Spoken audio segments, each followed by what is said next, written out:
برنامه را با خبری از افغانستان ادامه میدیم. یکی از رهبران طالبان ادعا کرده است که حداقل 3 کشور همسایه افغانستان زمینه را برای فعالیت داعش در منطقه فراهم کردند.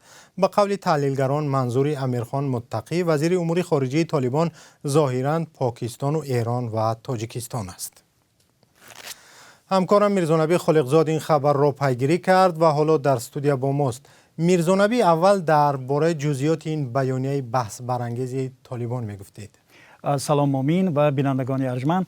بنا به گزارش بخش دری رادیو آزادی، امیرخان متقی روز 25 اپریل در یک مراسم در شهر کابل گفته است متاسفانه 3 کشور همسایه ما به نوبت در یک کشور برای داعش قوه بشری یعنی جنگجو آماده میکنند که به قول او حوادثی را در بخش‌های مختلف جهان انجام دادند. و گفته است که کشور که در مسیر قرار دارد و ایرانگران امنیت از آن عبور میکنند و کشوری دیگری در خاک خود به آنها مرکزی تحریزی داده است.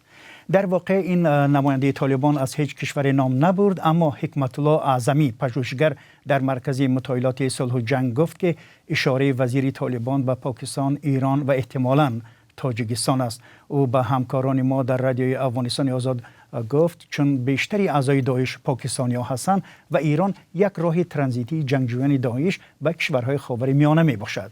منظور امیرخان متقی این 2 کشور است.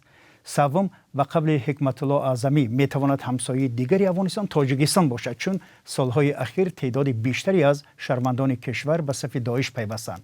دیگر اینکه حلقه خراسان داعش که به گفته مقامات تاجیکستان در افغانستان پناه بردند اکثرا از حساب شهروندان آسیای مرکزی از جمله از تاجیکستان هستند. شاخه خراسان داعش در 3 سال گذشته که طالبان به قدرت رسیدند مسئولیت چندین حمله مرگبار را در این کشور بر عهده گرفتند. حمله به تالار کنسرتی کراکوس در ماه مارس هم در کنار مسکو بود. در نظر داریم که مسئولیت آن را داعش بر عهده گرفت و 11 شهروند تاجیکستان را به این جنایت مدهش متهم کردند. میرزانبی، اما آنگونه که ما میدونیم برعکس تاجیکستان و دیگر کشورها و از جمله سازمان ملل هم افغانستان و طالبان را به پناه دادن به جنگجویان داعش و یا سازمان‌های دیگر افراطی به مثل انصارالله متهم می‌کنند.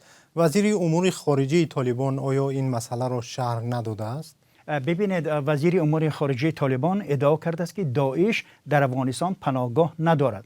برعکس گزارش‌های کشورهای دیگر و سازمان‌های ملل گفتند که داعش در افغانستان حضور دارد و صدها اعضا و یا زیادتر از آن هم در نقاط گوناگون آن کشور پناه بردند.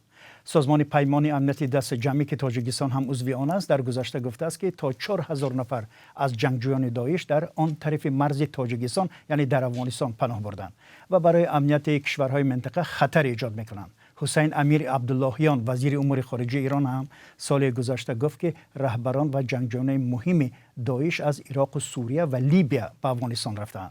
حالا مؤمن ببینیم که مقامات تاجیکستان آیا درباره ادعاهای وزیر طالبان چی میگویند یا عموما نادیده میگیرند، یعنی چی میبینیم. تشکر. همکارم میرزانبی خالقزاد درباره ادعاهای یکی از رهبران طالبان صحبت میکرد که گفته است 3 همسایه افغانستان و ظاهرا تاجیکستان زمینه را برای فعالیت داعش در منطقه فراهم کردند.